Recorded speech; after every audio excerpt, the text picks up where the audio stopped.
today we have a very special guest, so I'd like all of you to give a warm welcome to, hold on just one second, TJ. So he hosts the sports podcast, if I remember correctly, and he does his live streams directly after mine. So go right ahead and introduce yourself, TJ.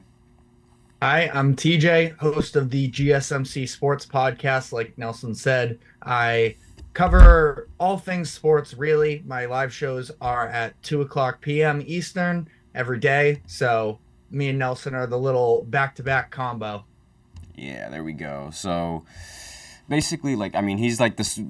Our boss calls him like the Swiss Army knife of all like the podcast because he's broad and he's very good in like all sports. So he talks about every single one of them. So I recommend tuning into his podcast directly after mine. So our topic today is going to be about the NCAA bracket. So if you guys were paying attention to a lot of the games, there were 4 upsets, I believe, last night, and the big one was Kentucky losing yet again to what was the team that they lost to again? It was Oakland. Right, Oakland.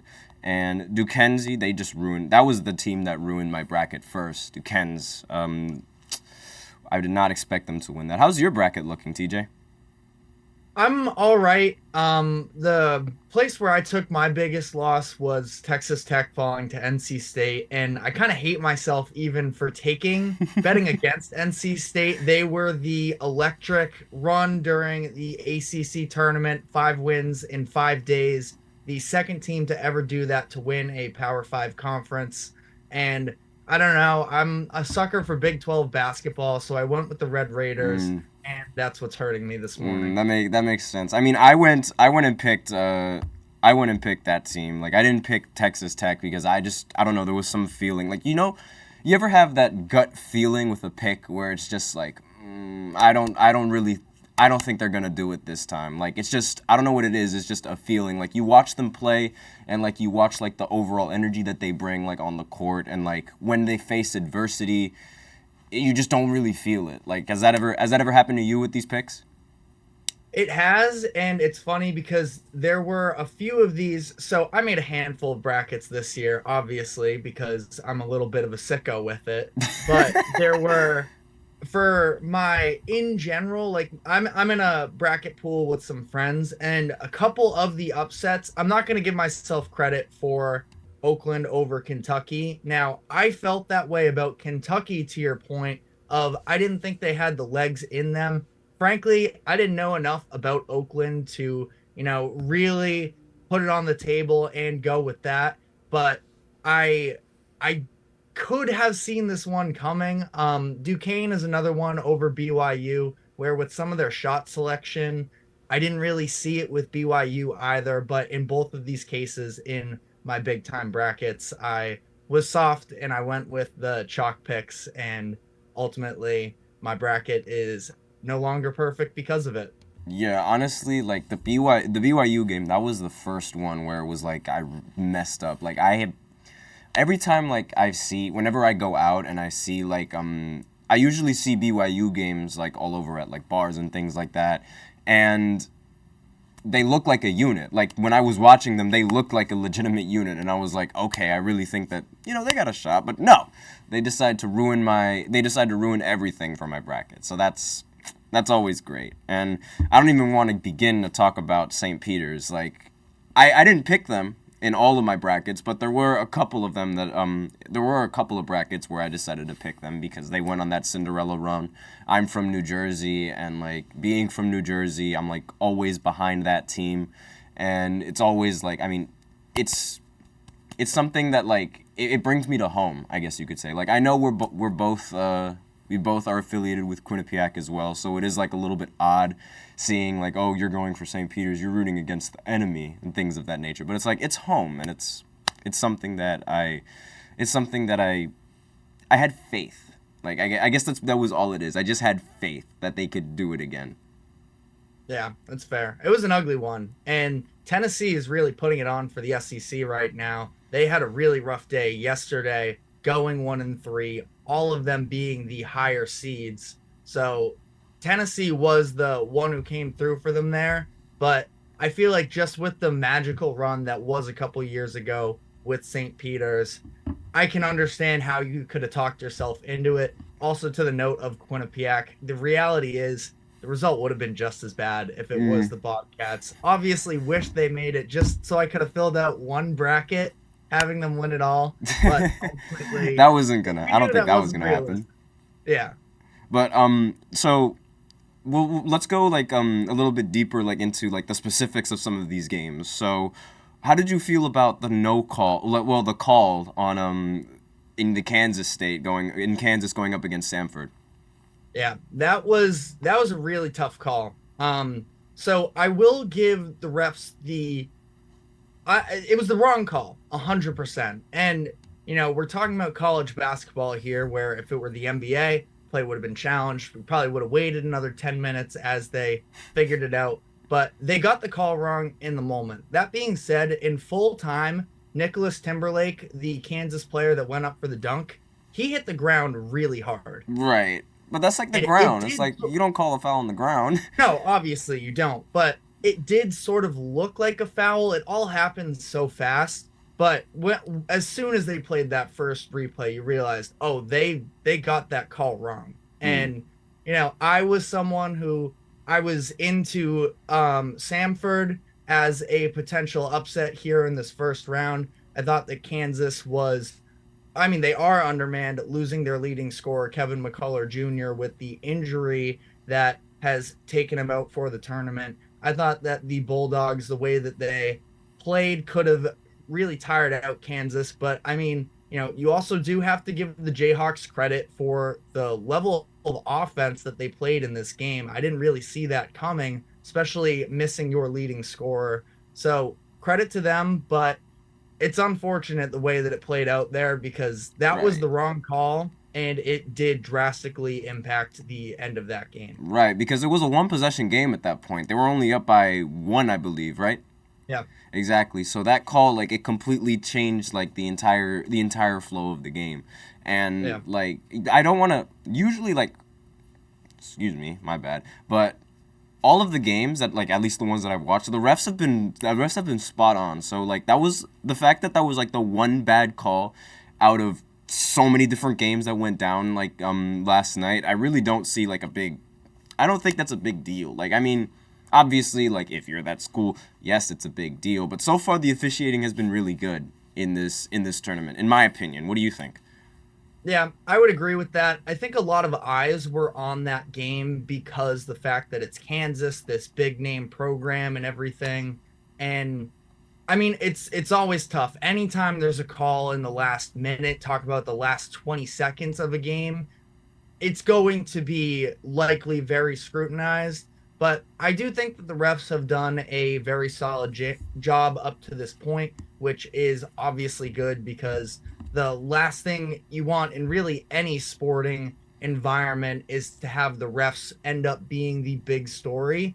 And ultimately, yes, in this first round matchup against a Samford team like that didn't have, big time expectations, hopefully we can continue to see a clean slate from the refs. But I agree. I think that the fact that, you know, it's not the lead coming out of the first day is a good thing. They've been doing a solid job there. Right. And there were a lot of games that happened. So which one was your favorite one? Like which one did you watch all of them? Because I sat through and watched practically every single one of them the best that I could because like obviously like there's a lot of them that go on at the same time. Yeah, definitely. You had to sort of bounce around a little bit.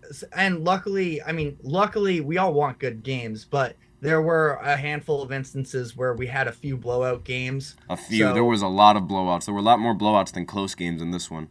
yes, there were, which is the reality, but it also allowed us to sort of focus in on a key game like Kentucky Oakland, which I feel like has to be my favorite pick of the batch. A little bit disappointing. You and I are both NBA fans. I was hoping to see some better performances from the Kentucky duo with the freshmen between Reed Shepard and Rob Dillingham, hoping that one of them could sort of put on a bigger performance that could sort of draw scouts in. I But at honestly the end, like I prefer like these I prefer these college games where it's like there's not that one dominant player that's scoring all the time, and it's like you have no idea exactly like what the outcome is going to be, because that's the madness. That's the March Madness that everyone knows. And it's like I feel like we want to talk about like someone just completely dominating and taking control of the game. What about that kid from Oregon?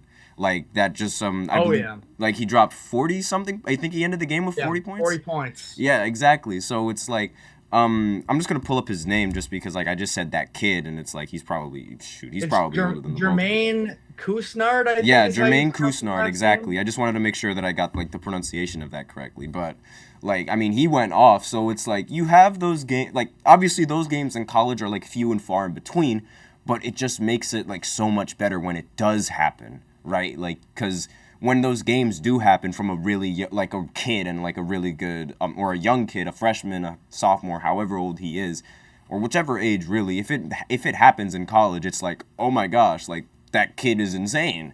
And you Yeah. usually don't really see that in March Madness. It's more like team basketball, which is why I think a lot of people really draw to it a little bit more, because it's like when you look at the NBA, it's like oh, you shoot the three every single time, over and over and over again. And it's like you go to the paint, you do this, and then you immediately get sent to the line. But in college, it's sort of like part of it comes with the officiating.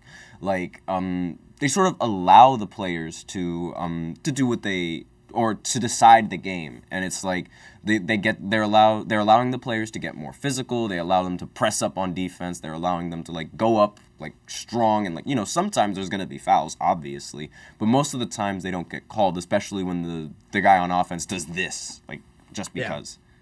College basketball is definitely seen a little bit more as the purest form of basketball, where you also talk about the NBA, along with all the flopping that the NBA has desperately been trying to eliminate the past couple years. I think that the skill level and the talent is also so high. So Mm-hmm. you see this isolation basketball where Luca can shoot from anywhere on the court. He can Right. take basically anyone off the dribble, where you don't have necessarily that weapon in college basketball a lot of the time. So Exactly. you see a lot more team game, and it can be very appealing to, traditional basketball Right. fans. And I mean, like, that's really like where the struggle was with St. Peter's. Like, they were running they were running straight isolation like half the time. They would just pass the ball to someone, and then someone would try to do something with the ball, and they just weren't doing anything. Like the defender was staying in front of them every time. And it sort of allowed like Tennessee like to build up that lead, and like they got into a hole, and then they couldn't get out of it because like, where is your offense? Oh, our offense is people trying to ISO. You can't ISO? Uh-oh. Like Yeah. it was really tough to watch, and it's like that's sort of like what's expected coming in from college, because like you don't really expect these kids to be like, you expect them to be great, but you don't expect every single one of them to be able to create a shot for themselves. Yeah. And And I think another example of this somewhat is from the BYU Duquesne game, where BYU runs an offense that is very reliant on the three-point line, almost NBA, similarities to it.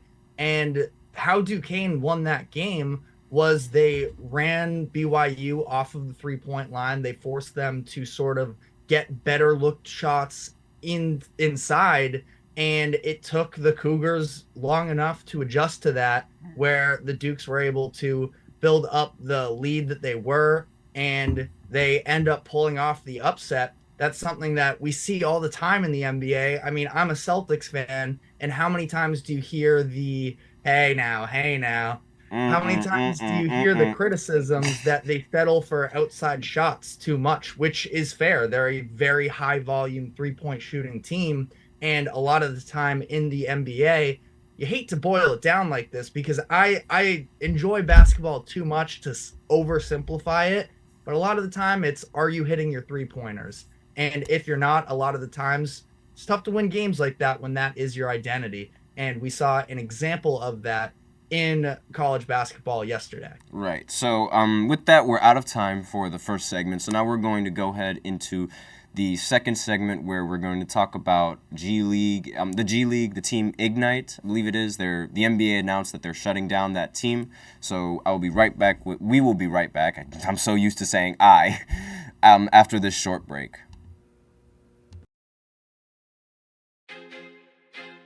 I feel like I'm losing my mind.